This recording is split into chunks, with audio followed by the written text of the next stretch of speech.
Hello mga be! A Day in Life with Me, Episode 2.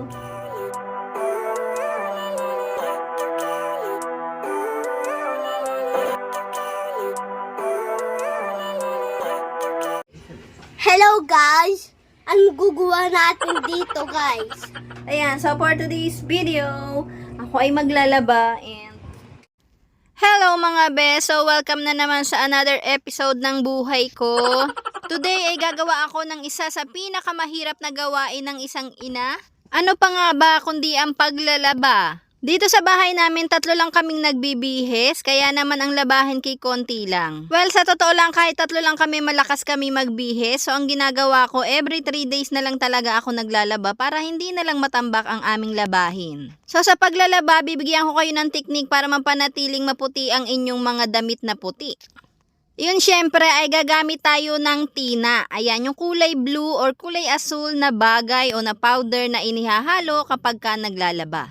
So, ipakita ko lang sa inyo yung mga nakabukod kong sabon panlaba. At ito naman yung mga gamit ko sa CR. So, today, nandito nga pala yung asawa ko. Nagpa-day off siya dahil may gagawin siya importante. So, dito yaalis na nga siya. Kaya naman may kiss tayo sa kanya. So, habang umiikot ang washing machine ko, dito naman ako sa may tindahan na ayusin ko yung mga pinamili ko. Konti lang naman to, kaya mabilis lang to maaayos. So, kung napansin nyo, konti lang yung aking pinamili. Yun ay dahil pandagdag lang to dito sa aking mga paninda, yung mga nauubos ay aking nire-refill. So dito ngayon natapos ko ng labahan yung mga puti, kaya naman akin naman tong isasampay. So eto yung kulay ng puti ko. Sobrang puti talaga niya. Pag gumagamit kayo ng tina ay napapanatili niyang maputi ang damit na puti. Kaya naman malaking bagay yung tina kapag ginamit nyo yon ay mamumuti talaga yung inyong mga damit. So, yung tina nga palang gamit ko ay binili ko sa Shopee. Ayan, may nagbebenta doon ng kilo-kilo, kalahating kilo, para mas makatipid kayo. Kasi yung mga binebenta sa tindahan ay konti lang ang laman. So, yun nga, fast forward. Ito na yung mga nalabahan ko. Sobrang hangin at mainit sa labas, kaya naman buong araw ito ay tuyo. So, dahil tapos na akong maglaba, lilinisin ko naman tong washing machine ko. So, meron tong mga naiiwan na laman, ito ay aking lilimasin. Tinatanggalan ko na lang siya ng tubig kasi nga, hindi na siya nagde-drain. Humihingi na siya ng kapalit, pero wala akong pambiling kapalit. Kaya naman pinagtsatsagaan ko lang. So, after ko nga maglaba, ako ay maliligo na. Pero bago ako maligo, nagtimpla muna ako nitong powder na gagamitin ko, powder mix na gagamitin ko para sa fried chicken na lulutuin ko mamaya, ulam ng aking mag-ama. So siya nga pala na ipakita ko yung modem ng wifi ko kanina, sira ang aming internet, kaya naman andyan si kuya para ito ay i-fix. So this time ako ay nakatapos na maligo. So bago ako mag-BS ay pinagulong ko muna yung mga chicken sa breading mix para mamaya ay piprituhin ko na lang pag mainit na yung mantika. At yun syempre nag-ayos na rin ako, fast forward na lang para hindi mas mahaba ang video.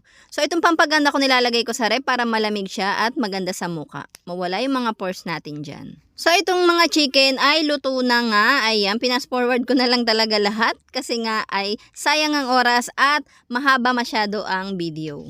And then, bago ako umalis, humabol pa yung soft drinks na may nag-deliver. Kaya naman inayos ko pa tong mga soft drinks. So, yun, bagong ligo ako. Pero mukha na akong haggard. Nagmamadali na nga ako kasi yung oras ay hinahabol ko. Pero nung dumating yung asawa ko, ay sobrang tiyempo. May pogi akong driver na makakasama sa pagsundo ng anak ko. So, yun nga, aalis na kami para sunduin si Sian. Pogi ng driver ko today. Sobrang pogi. Sobrang tirik na tirik ang araw today, kaya naman sigurado akong tuyo lahat ng aking sinampay. Nandito na nga pala kami sa school at yung school ay katapat lang ng palengke kung saan ako namimili ng aking mga paninda at ang aking mga stock sa rep. Then nagpasok ka na nga yung mga nanay at sinundo ang bawat estudyante nila dito sa loob ng school. So, wag na kayo magtaka at hanapan yung anak ko na kamukha ko ba siya dahil yung tatay niya ay Xerox copy ng anak ko. Ang tanging namana niya lang sa akin ay ugali. Pwede na rin kaysa wala, mabait naman siya, kaya mabait din ang mama. Sakyan. Balik ka naman ako sa kaya. Sa kanti-kantihan. Di ba yan? Kay Papa mo sabihin.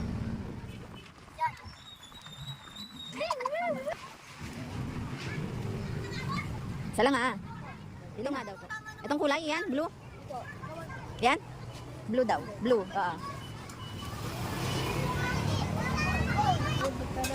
Okay na.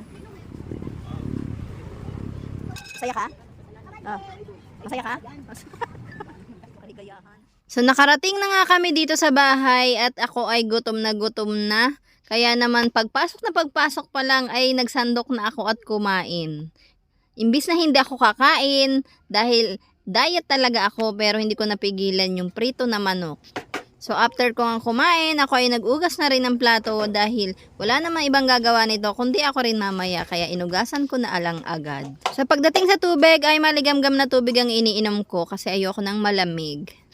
Till I met you, this feeling seems to grow every day. I'm long for each day.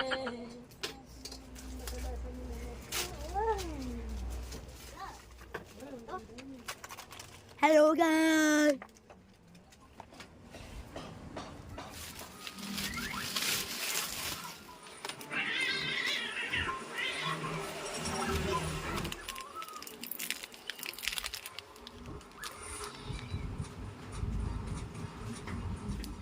Sarap? Gusto mo? Ay, ano sasabihin mo, hoy? Thank you Ano sabihin? very much.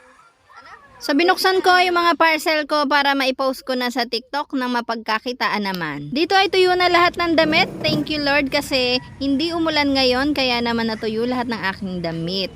So ang tagakuha ko ay yung asawa kong matangkad dahil hindi ko abot yun sa sampayan. So yun na nga doon nagtatapos yung aking paglalaba. Susunod naman ay akin itong tutupiin. So ito nga pala yung view ko pag nasa tindahan. Ang ganda, di ba? Charot. At ito naman ang view sa aking harapan ng tindahan. Ito'y tabi ng iskinitang malaki. At ito yung kapartner ko sa pamamalengke at paghatid sundo sa anak ko. Pagdating sa pagtitinda ay very hands-on ako.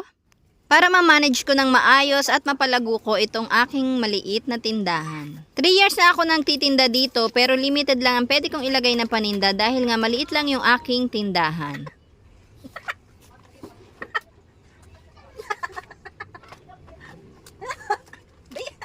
Bake pa more! Bake pa more! Meron pa bang lalaki nag-uugas ng platong ngayon?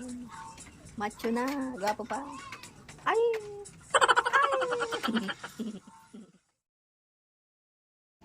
So this time ako naman ay maglilinis. Ayan, gabi-gabi ko tong ginagawa. Panata ko na siguro to. Pasensya na kayo sa akin. Inabot na naman ako ng pagkasaltek ko at kung ano-ano na naman ang ginagawa ko.